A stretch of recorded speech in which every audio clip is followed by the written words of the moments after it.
उनकी जो पत्नी है उनका नाम है धुंधली देवी। किसकी पत्नी? आत्मदेव की पत्नी धुंधली देवी। धुंधली मतलब चीजों को अनदेखा करना। भगवान का कीर्तन हो रहा है और वहां वो दूसरी बातें कर रही हैं। मतलब जिसकी अंतर आत्मा ही धुंधली है वो कभी भगवान की नहीं हो सकती। और उनकी जो पत्नी है धुंधली देवी बड़ी विपरीत है। कैसी विपरीत? जैसे पंडित जी गांव में मांगने के लिए जाते, जब आरती करते और जब गांव से लौट करके आते घर में घुसते, जब उनकी आरती करती, सेवा करती, पूजा करती, तो आत्मदेव जी को तो ऐसा ही लगा कि हमारी पत्नी बड़ी सेवा करती है, बड़ी सीधी है। लेकिन शिकायत उनको रोज मिलती थी जो आसपास के थे पड़ोसी कि भैया महाराज जी आज आप आ गए, नहीं तो आज तो बड़ा गजब हो गया। क्यों? अरे हम आपके आंगन में से निकल रहे थे तो आपकी जो पत्नी जी हैं उन्होंने ऐसी ऐसी गालियां दी हैं, बता नहीं सकते महाराज। ये अच्छा? तो आत्मदेव जी सोचने लगे कि हमारी पत्नी ऐसा भी करती है, जो हमारी सेवा पूजा करती हैं, आरती करती हैं, वो लड़ाई भी करती हैं क्या? अब तो जब बोला तो उन्होंने टाल दिया। 2-4 दिन बाद फिर शिकायत आई तो आत्मदेव जी बोले देवी आप ऐसा कीजिए, मैं जाता हूँ जंगल जाकर के जो झाड़ियां होती हैं वो लेकर के आता हूँ, तो उनसे हम अपने आंगन की बागड़ कर देंगे, तो बागड़ हो जाएगी तो कोई नहीं आएगा। तो क्या बोली धुंधली देवी कि आप इतना परेशान क्यों होते हो? आप तो मुझे आज्ञा दो, मैं ऐसी जीव चलाऊंगी कि बागड़ की जरूरत नहीं पड़ेगी, कोई इधर से गुजरेगा ही नहीं, मैं लड़ाई कर लूंगी। किसी किसी का स्वभाव होता है लड़ना कि आबेल मुझे मार। अब किसी व्यक्ति को ये पता नहीं है कि अगर वो बैल मारेगा तो तुम्हारा क्या होगा। तो भैया ऐसी प्रवृत्ति वाली औरतों से हमेशा दूर रहना चाहिए। देसी कहावत है कि गोबर गिरेगा तो कुछ ना कुछ लेकर के उठेगा, इसलिए ऐसा कोई कर्म मत करो कि बाद में पछताना पड़े। देखो आती चले बाजार तो कुत्ते भौंके हजार, इसलिए इससे सुनो, इससे निकालो तो आप जीवन जी लोगे। तो वही जो गांव के व्यक्ति थे उनको आदत पड़ गई कि धुंधली देवी तो चिल्लाती रहती है, क्यों सुनना इनकी। अब तो उनके घर में एक कपिला नाम की गाय थी और एक तुलसी का वृक्ष। अब तो महाराज थोड़ा दुखी हुए कि मेरी जो गौ माता है उनके यहाँ बछड़ा नहीं हुआ, ना मेरे यहाँ कोई पुत्र, मैं जो माया जोड़ रखी है मैंने, इतना पैसा है, इसका क्या करूंगा मैं। अब कहा तो अब तो उनके मन में गलानी आई। गलानी कैसी? जैसी दशरथ जी को आई थी, एक बार भूपति मन माई वही गलान मोर सुत नाई, कि मेरे यहाँ पुत्र नहीं है। भैया जो पुत्र का मोह है ना, अच्छे अच्छे को रुलाता है। किसी के यहाँ 4 पुत्र है तो किसी के यहाँ 1 नहीं है। और अब तो उन्होंने विचार कर लिया कि इससे अच्छा है कि मैं अपने प्राण त्याग दूं, इससे अच्छा है कि प्राण त्याग दिए जाएं। अब तो वह जंगल की ओर चले, जंगल में बैठ करके रो रही थी और रोने के बाद जैसे ही एक वहां से एक संत निकले। संत, मैंने अभी बताया संत का हृदय नवनीत के समान होता है। उन्होंने रोता देखा तो वहां पहुंचे कि भैया रो पता नहीं है कौन रहा है, तो इससे पूछा तो जाए कि क्या है, रो क्यों रहा है। वहां पहुंचे, उन्होंने कहा कथम रोदसी विप्रः तो काते चिंता बलीयसी बदतो सत्वरह मय्यम स्वस्य दुःखस्य कारण। भैया आपका क्या कारण है जो आप रो रहे हो। उन्होंने कहा महाराज क्या बताऊं, चरणों से लिपट गया। कहने लगा महाराज मैं क्या बताऊं, मेरे यहाँ संतान पुत्र नहीं है। पुत्र के लिए रो रहा है कि हाँ महाराज। मैंने सोचा ना जाने क्या हो गया इसलिए रो रहा है। अगर पुत्र के लिए रो रहा है मुझे पता होता तो मैं तेरे पास तक ना आता। क्यों महाराज? अरे भैया मैं तो ये सोच रहा हूँ कि राजा सगर के 60,000 पुत्र थे, कौन से ने उनको मुक्ति दिलाई? उन्होंने कोई सोने की नसीनी बनवाई कि पुत्र ने? नहीं महाराज। तो तू पुत्र के लिए क्यों रो रहा है भाई? अब तो चरणों से लिपट गया। नहीं महाराज अब तो या तो मुझे आप कोई आशीर्वाद दो, नहीं तो मैं आपके चरणों में अपना सर पटक के मर जाऊंगा। संत बोले जे बड़ी आफत, अगर मैं इसको पुत्र का आशीर्वाद दे भी दूं तो संत ने मस्तक माथे की रेखा पढ़ ली। उन्होंने बोला लाला इस जन्म में छोड़, अगले 7 जन्म तक तेरे यहाँ संतान योग नहीं है। अब तो बेचारा और घबरा गया। अब तो उसने और कस के पकड़ लिए पैर। नहीं महाराज अब तो मैं मर जाऊंगा पर पुत्र चाहिए। बाबा बड़े परेशान। बाबा ने कहा ना जाने क्या करूं। अब तो उन्होंने एक अपनी झोली से फल निकाला, फल को दिया कि जाओ इसको खिला देना। पिया लेकर के गए और पहुंचे। देवी को आवाज लगाई, अरे देवी सुनो। धंधली जी दौड़ करके हाँ पति देव बोलो। अरे हम एक फल लेकर के आए हैं। अच्छा कि हाँ कि इसका क्या करना है? कि इसका कुछ नहीं करना है, इसको केवल आपको खाना है। कि मुझे खाना है, इससे क्या होगा? इससे हमारे संतान की प्राप्ति होगी। और धुंधली देवी ये तो नाम था तो बड़ा धुंधली, जिसको कोई साफ दिखता ही नहीं। अब फल लेकर के बैठी अंदर चिंता में, क्या करूं? इतने में जो महाराज थे वो तो बड़े शांत थे, चले गए फल दे करके। उन्होंने सोचा खा लूंगी। अब क्या हुआ, इतने में धुंधली देवी की बहन आ गई।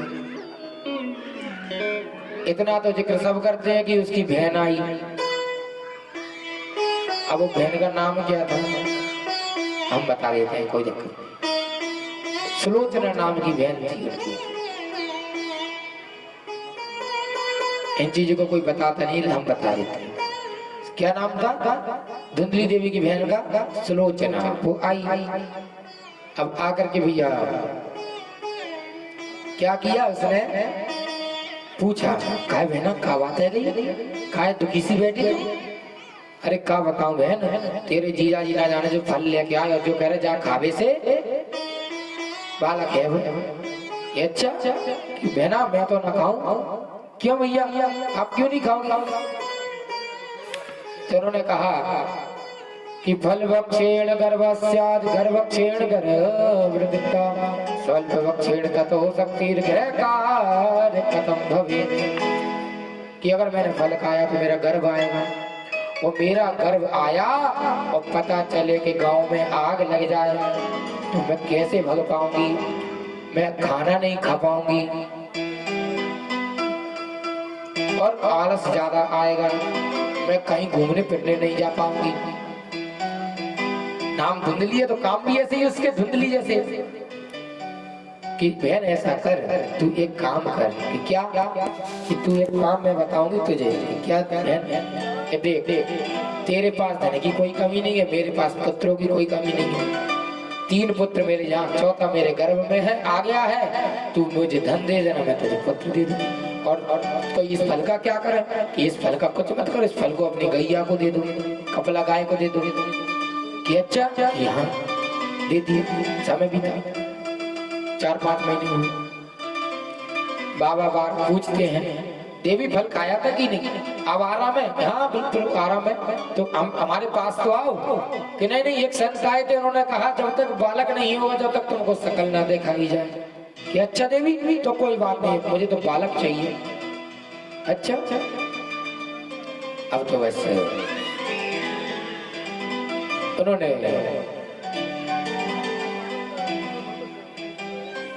समय गुजरा।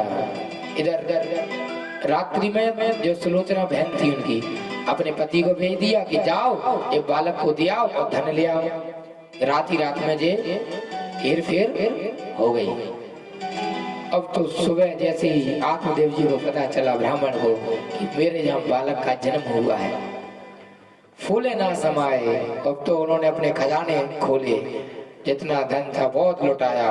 कुछ देर बाद पता चला कि उनकी गौ माता ने भी एक बछड़े को जन्म दिया है, जो पूरा पुरुष की तरह है, केवल उसके कान गौ माता के समान है। आज उनके आंगन का तुलसी का जो वृक्ष है वो भी हरिया रहा है। मतलब नामकरण हुआ। तो आत्मदेव जी बोले कि मेरा नाम आत्मदेव, तो मेरे बेटे का नाम आत्मज्ञानी। तो धुंधली बोली अच्छा जी, 9 महीने घर में हमने रखा, कष्ट हमने सहा, पीड़ा हमने सही, नाम आप रखो। ऐसा नहीं होगा, नाम तो मैं रखूंगी। नाम क्या? कि मेरा नाम है धुंधली, मेरे बेटे का नाम होगा धुंधकारी। गौकर्ण जी का तो गैया के जब बछड़ा हुआ उसका नाम रखा गया गौकर्ण। गौ जैसे कान थे तो गौकर्ण नाम रख दिया गया। अब तो बड़ा हुआ बालक बड़ा हुआ भी, तो ये समझ लो कि उत्पात ज्यादा मचाने लगा, ज्यादा उत्पात होने लगा। तो संत की बात याद आई कि इससे अच्छा तो मैं बिना पुत्र का था, इतना दुख तो नहीं झेलना पड़ता मुझे। और आज आत्मदेव जी अपने परिवार को छोड़ करके वन में चले गए और भगवान के धाम को लीन हो गए। अब तो धंधकारी इधर उधर से घूम करके आता है, मैया धन दो। मैया बोलती लाला तो सुबह ही तो दो, मैं हार गया जुए में। लाला धन है ही नहीं, तुम्हारे पिताजी भी नहीं जो धन आए, मुझे तो चाहिए, जमीन में से खोद के निकालो चाहे कहीं से, तो मुझे धन चाहिए। अब तो ऐसी बातें करने लगा। एक दिन तो बोलने लगा मैया अगर तेने धन ना दयो मैं तुम्हें मार के फेंक दूं। अब तो धुंधली के मन में बड़ा दुख हुआ कि मेरा बेटा वो मुझे ही मारने की बोल रहा है, इसके हाथों से मरने से अच्छा है कि मैं खुद ही अपने प्राणों की आहुति दे दूं। पास में एक कुआं, अंधकूप जिसे बोलते हैं बिना पानी का, उसमें जाकर के और आज धुंधली देवी ने भी अपने प्राणों को त्याग दिया। इधर गौकुल जी महाराज तो चले गए थे विद्यार्जन करने के लिए। इधर क्या हुआ, काली पट्टी माथे पे बांध के हाथ में तलवार लेकर के छोटे छोटे बच्चों को पकड़ता, कुएं में फेंक करके मार देता, बुजुर्गों को परेशान करता, हर किसी से लड़ाई करता। अब तो क्या करने लगा, वेश्याओं का संग। 4 वेश्याओं को लेकर के घर आ गया। घर आया तो वेश्याओं बोली कि स्वामी हमको धन चाहिए, कि धन चाहिए कि लाऊंगा। कि एक बोली कि आप तो ऐसा कीजिए, जो पास के नगर के जो राजा हैं उनकी रानी जो हार पहनती है हमें वो हार चाहिए, उसको लेकर के आओगे तब मानेंगे। अब जिद बहुत बुरी चीज होती है, जिद की। अब जिद करी तो वो राजा के यहाँ चोरी करने चला गया। चोरी में सक्सेस भी हुआ, आ गया। अब जो धन लाया पूरे वेश्याओं को बांट दिया और उसको खूब मदरा पिला दी। 4 पे लेट गया। 10 मिनट और रुक जाओ, आरती करा के ही चले जाना, प्रसाद लेके ही चले जाना। 10 मिनट और, बस 10 मिनट और रुक जाओ, आरती करा के चले जाना। अब तो क्या हुआ, वहां से उसको मदरा पिला दी। अब वैश्याओं ने सोचा कि छोटी मोटी चोरी तो की नहीं है, राजा की चोरी है, अगर ये पकड़ में आया तो हम पकड़ में आए, हम पकड़ में आए तो राजा वैसे ही मार देगा, तो क्या किया जाए, इसको मार दिया जाए। उसको खूब मदरा पिला दी। मदरा पिलाने के बाद में उसको चारपाई पे बांध दिया और क्या किया, जलती हुई अंगारे उसके मुंह में भर दिए, उसको मार दिया। आज धंधकारी का प्राणांत हो गया। जैसा करोगे संग वैसा चढ़ेगा रंग। आज उनकी मृत्यु हुई, वैसे चली गई। जैसे ही गोकुल जी को पता चला कि मेरे भाई की मृत्यु हुई है, उन्होंने गया जी में जाकर के खूब पिंडदान कराए। पिंडदान करा करके उन्होंने भगवान खूब नाम लिए, जप करवाए, तप करवाए। लेकिन वह जब आए, गोकुल जी महाराज ने सोचा कि मैं अपने घर पर जाऊं तो मैं मेरी जन्मभूमि तो जाऊं, क्या हो रहा है। आज गोकुल जी महाराज आए, शाम का लगा समय हो गया, तो उन्होंने कहा अब सोने की व्यवस्था कहीं नहीं है, मेरा जो घर है वहीं जाकर के मैं सोऊंगा।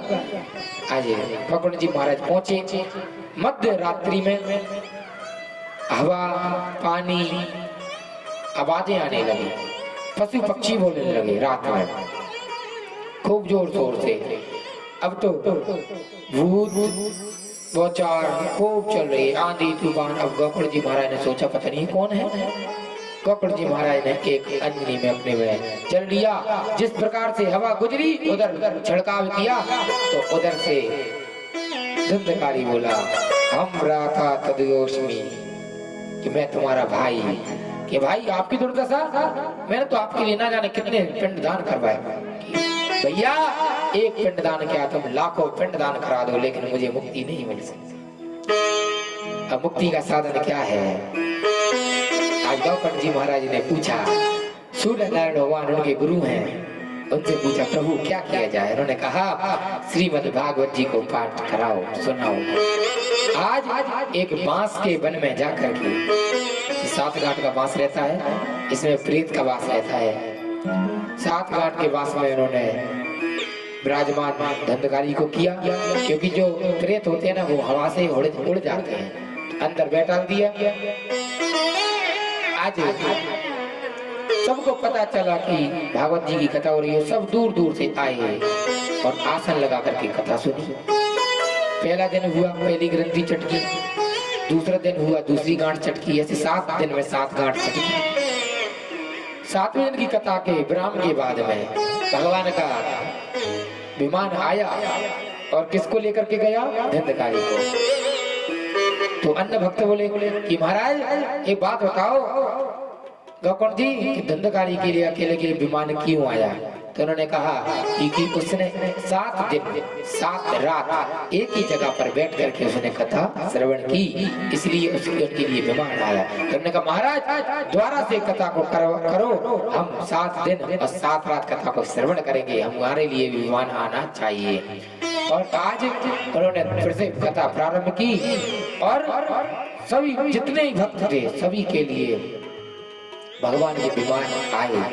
कहने का मतलब एक ही है, अपने तन को और मन को एक जगह एकत्रित करके अगर बैठोगे, 7 दिन छोड़ो, 7 मिनट छोड़ो, 7 सेकंड छोड़ो, 7 पल में अगर प्रभु का नाम अगर सच्चे हृदय से लिया जाए, सच्चे मन से लिया जाए, तो आप सबके लिए भी विमान मेरे प्रभु मेरे गोविंद भेजेंगे।